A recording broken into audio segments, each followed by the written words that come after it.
Hello everybody, we are back and we are doing another weekly recap, this time week 18 for the CFL. What else would it be, as we're talking about 4 games and kind of the impact and all that good stuff.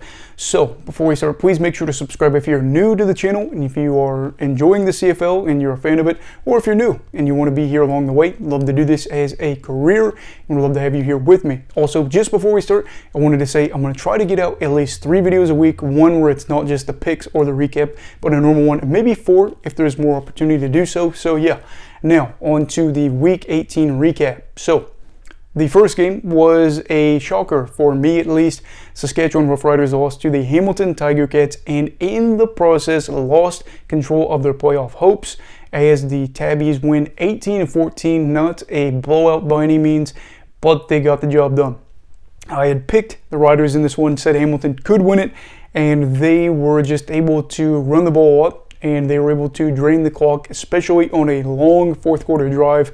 In general, this one was about what you'd expect for these two teams. Not a beautiful game in terms of how many points were scored, stuff like that. And the Riders struggled to stop allowing sacks, which has been an issue. I ended up talking about that on my TikTok the other day. If you're interested, go check out my TikTok. It should be Bush League broadcast as well.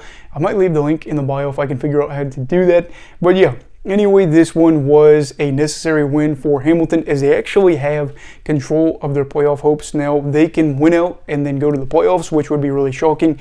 Whereas the Riders played the Stampeders back-to-back weeks, need to probably win both of those and then, of course, have Hamilton lose. I think a game is all they need them to lose, but still.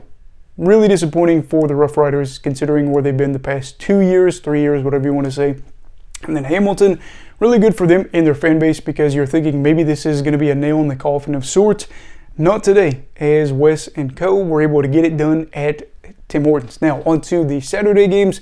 One of these was a doozy. The other one was not so much. I wouldn't say that this was the greatest football we ever got to see on a Saturday, but we did get to see 2 games, and one was a lot closer than the other. The first one being the BC Lions against the Toronto Argonauts.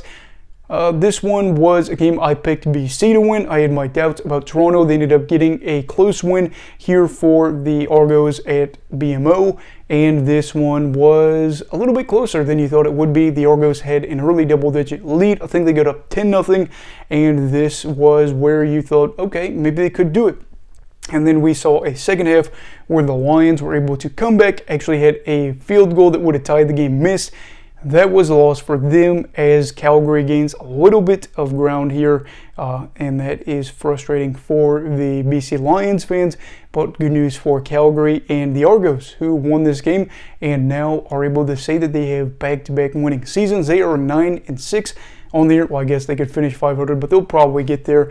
And the Lions moved to 10-5. Tough here, especially because the Lions had, I think it was on the same drive, 2 times where they held the Argos to where they could probably just get them to kick a field goal or go for a punt, and then they drew them off sides. Very unfortunate, but a learning curve here. And then also Vernon Adams Jr. kind of figuring out whether or not he is going to have his up and down games. But you have to remember Brian Burnham and Lucky Whitehead were not in that game either.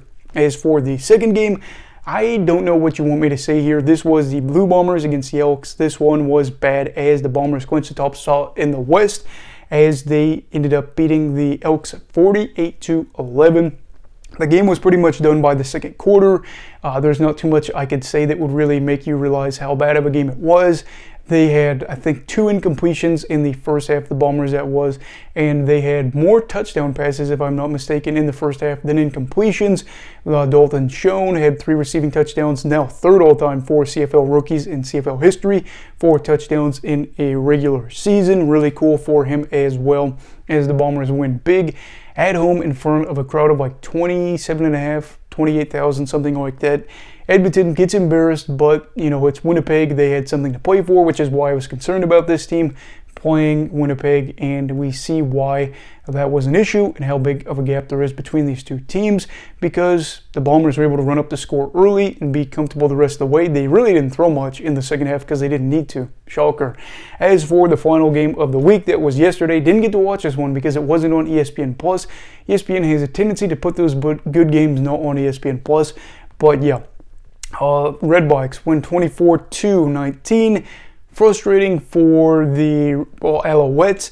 really good for Ottawa as they get a first win outside of the Paul LaPolice era, and this one was a close one. They were able to fight back from a deficit as well. Battled some injuries. Ackland, Parker's actually going to be out. As far as I know, he is on crutches at the moment, but they get it done 24-19. Had some opportunities they took advantage of, whereas the Owls really just, are the Owls. They just had some moments where they couldn't step on the Red Blacks' throats, even though they were in a spot where they were more healthy and of course didn't have to deal with all the drama that was coming off of the Red Black situation, and they really missed an opportunity here as the Argos getting ground on them. Ottawa's faint playoff hopes are alive with this win, but they also play Montreal again in their next game, which is going to be big for them because if they beat Montreal, they gain ground on them again back-to-back weeks. Actually, I don't know if they're on a bye, but they are going to play them in their next game, which will be good for them, bad for Montreal.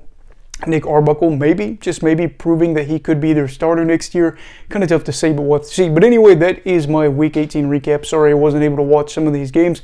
Kind of a crazy weekend, but I was able to watch part of the Saskatchewan-Hamilton game, and then, of course, most of the Edmonton-Winnipeg game, which was unfortunately the worst game of the week in terms of point margin. But what were your thoughts on Week 18, and what are your thoughts on the state of the league as of right now, going towards the playoffs? Let me know down below in the comments. Also, please make sure to like this video if you enjoyed it.